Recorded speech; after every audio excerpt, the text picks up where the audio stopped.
আসসালামু আলাইকুম। আজকে আমি সিলভার কাপ রান্না করব, মানে সিলভার কাপ মাছ। এটা ঘের থেকে ধরা হয়েছে, মানে আমাদের বাড়ি থেকে আনা হয়েছে।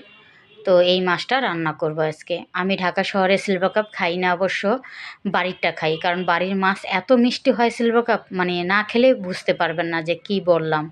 অনেক মজা, আমাদের ঘেরের মাছ অনেক মজা। রুই মাছ বলেন, তারপরে কাতল মাছ বলেন, সরপুঁটি মাছ বলেন, সব ধরনের মাছ আমাদের ঘেরে হয় বাড়িতে। তো বাড়ি যাওয়া হয় নাই এই ২ বছর। তো আমার হাসব্যান্ড আর আমার ছেলেমেয়ে গিয়েছিল। ওরা গিয়ে মাছ ধরে নিয়ে এসেছিল। তো সিলভার কাপও নিয়ে এসেছে যে আম্মু তো খায়, ঢাকারটা খায় না, দেশিটা তো অবশ্যই আম্মু খাবে। তো এনেছিল। তো যাই হোক, আপনাদের আগে আমি ঘের দেখিয়েছিলাম যে আমাদের মাশাআল্লাহ মোটামুটি বড়ই একটা ঘের আছে। আবার যদি আল্লাহ আমাকে বাঁচায় রাখে, তাহলে আমি যদি বাড়ি যাই আপনাদের আমি মাছের ঘেরটা দেখাবো এবং ধরাটাও দেখাবো। কারণ এত ভালো লাগে যখন মাছ ধরি, আর বলার মতো না। মানে কি বলবো? খালি উঠাউঠি করি, কখন মানে মানে উঠাবো, ভান্ডতে উঠাবো, কখন বাসায় নিয়ে যাবো, বাসায় নিয়ে কীভাবে কাটাকাটি করবো, এসব চিন্তা থাকে। আর মাছ যখন উঠায় দেখলে মানে মনটা ভরে যায়। মানে খাওয়ার চেয়ে তখন ধরাটা এত আনন্দ লাগে, তা বলার মতো না। তো আমি মাছগুলো ভেজে নিলাম, প্লেটে উঠাবো। যাই হোক, তো আমাদের যেই ঢাকা শহরে যদি সরপুঁটি মাছটাও খেয়ে দেখেন যে এতটা টেস্ট লাগে না। কিন্তু আমাদের বাড়ির মাছ পুরা মিষ্টি। এত মিষ্টি মনে হবে যে একটা মানে অন্যরকম মাছ খাচ্ছি। মানে ওই ফিল আপনাদের আমি আসলে বুঝাতে পারবো না। আর যাই হোক, বুঝাইলেও আপনাদের লাভ নাই। কারণ কি আর বলবো, আপনাদের তো আর আমি দিতে পারবো না, এইজন্য। যাই হোক, আমি যেটা জানি আর যেটা আমি বুঝি যে দেখেন কত বড় মাথাটা। এইজন্য আপনাদের বললাম যে বাড়ির মাছ আলাদা, আর ঢাকা শহরে যখন আমরা মাছটা খাই হয়তো অনেক উম সকালে উঠায় কি রাতে উঠায়, আমরা পেতে হয়তো আমি তো বেশিরভাগ রাতেই বাজার করি। মাছের বাজারটা রাতে করা হয় আমার বেশিরভাগ। যাই হোক, তো সারাদিনের মাছ ধরা সেটা আর কতই ভালো থাকবে। তারপরে ধরেন বরফ দিয়ে রাখে, অতটা টেস্ট হয় না। আর আমি ঢাকার সিলভার কাপ খাইও না, তাই আমি জানিও না। যাই হোক, আমি বাড়ির মাছ খাই। আমরা যখন আনি অনেক মাছ নিয়ে আসি, আনার পর আমাদের বাড়ি রেখে দেই। তারপর আমার ভাই বোনদের দেই। যাক, আমরা সবাই মিলে ঝিলে ভাগযোগ করে মাছগুলো নিই। এত মাছ তো কী করব? সবাইকেই দেই। তারপরে আমাদের বাড়ির যে আমার ভাসুর থাকে, তারাও মোটামুটি রাখে, অত রাখে না। কারণ বলে, "তোমরা তো আসো না, তোমরা নিয়ে যাও। পরে আমরা আবার ধরে খাবো, সমস্যা নাই।" যাই হোক, এজন্য আমরা সব বেশি করেই নিয়ে আসি। এটা হলো মাছের ডিম ছিল, ডিমটুকু ভেজে নিলাম। এখন আমি আলু ভাজবো। এটা নতুন আলু। হালকা একটু ভেজে নিলে হলুদ, লবণ দিয়ে একটু ভেজে নিলে কি তরকারিটা খুবই টেস্ট হয়। আপনারা করে দেখেন যে আপু কি বলল। একটু যদি ভেজে নেন, আপনার আলুটা যেকোনো সময় একটু জাস্ট, যদি নিরামিষও খান, যদি আলুটা আপনার আলাদা করে একটু ভেজে নিয়ে দেখেন যে তরকারিটা কত স্বাদ হয়। এক কথা আমার কাছে ভালো লাগে। আমি এভাবে একটু ভেজে নিই আলুটা। ভেজে নিয়ে তারপরে রান্না করি। টমেটো দিয়ে রান্না করব, আপনাদের তো আগেই বলেছি।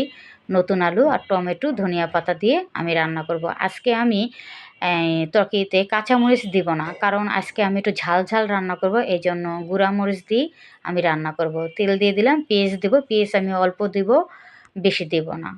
তারপর যাই হোক, আপনাদের মাছের গল্প করতেছিলাম। মাছের গল্প করে দেখানোর থেকে, মানে গল্প বলার থেকে দেখানোটাই ভালো হতো। আমি তো আপনাদের মনে হয় আমার যদি পেজে যান, পেজে গেলে দেখতে পারবেন আমি ঘেরের যেই ভিডিওটা আমি দিয়েছি। আপনারা মানে যদি কষ্ট করে আমার পেজে যান, পেজে গেলে হয়তো পাবেন, দেখতে পারবেন। একটু কষ্ট করে পেজটা ঘুরে এসে দেখেন যে মাছের ঘেরে, তখন বলতে পারবেন আপু কী বলল। অনেক মাছ, এত মাছ ধরেছি, তো দেখলে বুঝতে পারবেন যে অনেক মাছ। মানে আপনাদের মনটাই ভরে যাবে। আপনারা ঢাকা শহরের মানুষ হন আর গ্রামের মানুষ হন, যেটাই হন না কেন, দেখবেন মাছ ধরাটা এমন কারো কাছে ভালো না লাগে আমার মনে হয় না, সবার কাছেই ভালো লাগে। এক কথা, ছোট বড় সবাই পছন্দ করে মাছ ধরাটা। আর আমার তো মাছ দেখলেই ধরতে যে কি মন চায়, তো কি বলবো। আমি তো ওই গ্রামের বউ, আমি তো আর ঝাঁপ দিয়ে মানে ঘিরে নামতে পারি না। তারপর আমার শ্বশুরবাড়ির লোকেরা কিছু মনে করে না, তারা খুবই ভালো। আমাদের তো বলে নামো নামো, সমস্যা নাই। আসলে আমরাই নামি না, অনেক কাদা থাকে নিচে। এই জন্য নামা হয় না। আর ওইটা তো পুকুর না যে নামতে পারবো। ওইটা মাছের ঘেরেই আলাদা।